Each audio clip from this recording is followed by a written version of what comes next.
আপনি কি জানেন আমাদের শরীরের রক্ত, যা জীবন ধারণের জন্য এক অপরিহার্য উপাদান, তা তৈরি হয় কোথায়? হৃদয়ে নাকি ফুসফুসে?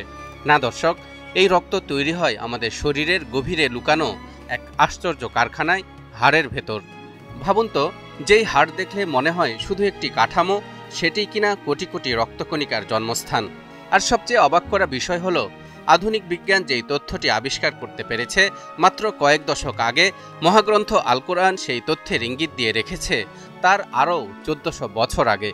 সূরা মারিয়ামের 2 থেকে 9 নম্বর আয়াতে ইরশাদ হচ্ছে, যিকরু রাহমাতি রাব্বিকা আবদাহু যাকারিয়া ইয নাদা রাব্বাহু নিদাআন খাফিয়া قال رب إني وهن العظم مني واشتعل الرأس شيبا ولم أكن بدعائك رب شقيا وإني خفت الموالي من ورائي وكانت امرأتي عاقرا فهب لي من لدنك وليا يرثني ويرث من آل يعقوب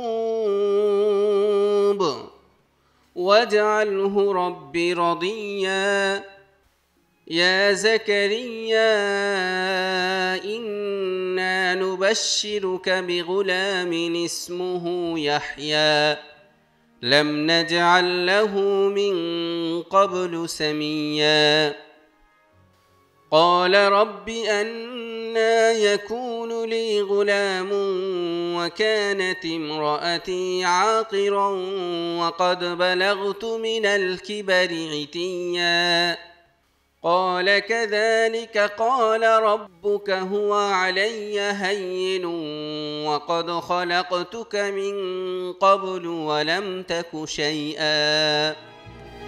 এটা তোমার প্রতিপালকের অনুগ্রহের বিবরণ তার বান্দা জাকারিয়ার প্রতি, যখন সে তার প্রতিপালককে গোপনে ডেকেছিল। সে বলেছিল, হে আমার প্রতিপালক, আমার হাড়গুলো দুর্বল হয়ে গেছে এবং বার্ধক্যবশত আমার মাথার চুলগুলো সাদা হয়ে গেছে। হে আমার প্রতিপালক, আপনার নিকট দোয়া করে আমি কখনো ব্যর্থ হইনি। আমার পরে আমার স্বগোত্রীয়রা কি করবে সে সম্পর্কে আমি আশঙ্কা বোধ করছি। আমার স্ত্রী তো বন্ধ্যা, অতএব আপনি আমাকে আপনার পক্ষ থেকে একজন উত্তরাধিকারী দান করুন, যে আমার উত্তরাধিকারী হবে এবং ইয়াকুবের বংশের উত্তরাধিকারী হবে। হে আমার প্রতিপালক, আপনি তাকে পছন্দনীয় বানিয়ে দিন। আল্লাহ বললেন, হে জাকারিয়া, আমি তোমাকে একটি পুত্র সন্তানের সুসংবাদ দিচ্ছি, তার নাম হবে ইয়াহইয়া। ইতিপূর্বে কাউকে আমি এই নাম দেইনি। জাকারিয়া বলল, হে আমার রব, কিভাবে আমার পুত্র সন্তান হবে? আমার স্ত্রী তো বন্ধ্যা আর আমিও তো বার্ধক্যের শেষ পর্যায়ে পৌঁছে গিয়েছি। তিনি বললেন, এভাবেই হবে। তোমার প্রতিপালক বলেছেন, এটা আমার পক্ষে সহজ। ইতিপূর্বে আমি তো তোমাকেও সৃষ্টি করেছি, যখন তুমি কিছুই ছিলে না। সূরা মারিয়ামের এই আয়াতগুলোতে হযরত জাকারিয়া আলাইহিস সালামের বৃদ্ধ বয়সে সন্তান লাভের ঘটনাটি তুলে ধরা হয়েছে। দর্শক, খেয়াল করুন, এখানে হযরত জাকারিয়া আলাইহিস সালাম তার হাড় দুর্বল হওয়ার কথা উল্লেখ করে একটি সন্তান কামনা করেছেন। কিন্তু কেন আল্লাহ তাআলা হাড় দুর্বল হওয়ার কথা স্পষ্টভাবে উল্লেখ করলেন? সন্তান জন্ম দেয়া বা প্রজনন ক্ষমতার সাথে হাড়ের কি সম্পর্ক? এতেও কি কোনো বৈজ্ঞানিক ইঙ্গিত রয়েছে? আধুনিক বিজ্ঞান বলছে, হাড় শুধু শরীরকে শক্তি ও গঠনই দেয় না, বরং এর ভেতরেই রয়েছে বোন ম্যারো বা একটি আশ্চর্য জীবন্ত কলকারখানা, যেখান থেকে তৈরি হয় রক্তের প্রধান উপাদান red blood cells, white blood cells, platelets. এই রক্তকণিকাগুলোর জন্ম হয় হাড়ের মজ্জা থেকে, যা হেমাটোপয়েটিক স্টেম সেলস দ্বারা নিয়ন্ত্রিত। প্রতিদিন কোটি কোটি রক্তকণিকা তৈরি হয় হাড়ের গভীরে।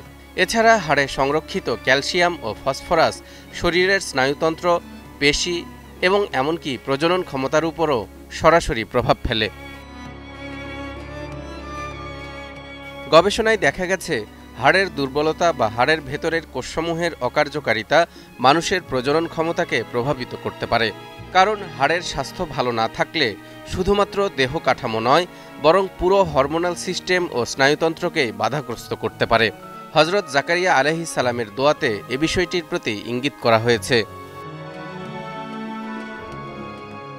জার্নাল অব বোন অ্যান্ড মিনারেল রিসার্চ অনুযায়ী হাড়ের স্বাস্থ্য ও হরমোন নিঃসরণের মাধ্যমে প্রজনন ক্ষমতার মধ্যে ঘনিষ্ঠ সম্পর্ক রয়েছে। হার্ভার্ড মেডিকেল স্কুলের এক গবেষণা থেকে জানা গেছে, হাড়ের নির্দিষ্ট কোষগুলো যেমন অস্টিওক্যালসিন পুরুষদের টেস্টোস্টেরনের মাত্রা নিয়ন্ত্রণে ভূমিকা রাখে, যা প্রজননের জন্য গুরুত্বপূর্ণ। সূরা মারিয়ামের মাধ্যমে আমরা জানতে পেরেছি, একটি শক্ত হাড়ের ভেতরেই লুকিয়ে আছে জীবন তৈরির এক নিঃশব্দ বিস্ময়। সেই সাথে আমাদেরকে আরও জানিয়ে দেয়া হয়েছে, মহান আল্লাহ তাআলা চাইলে বৃদ্ধ বয়সে কিংবা বন্ধ্যা নারীকেও সন্তান দান করতে পারেন। কিন্তু একটি প্রশ্ন, 1400 বছর আগে মহানবী হযরত মুহাম্মদ সাল্লাল্লাহু আলাইহি ওয়াসাল্লামের পক্ষে এটি কি কোনোভাবে জানা সম্ভব ছিল যে হাড়ের দুর্বলতা প্রজননে প্রভাব ফেলতে পারে? এটিও কি প্রমাণ করে না মহাগ্রন্থ আল কোরআন আসমানি কিতাব এবং আল্লাহর পক্ষ থেকে একটি নিদর্শন? তালহাই বেরেজা, নিউজ 24।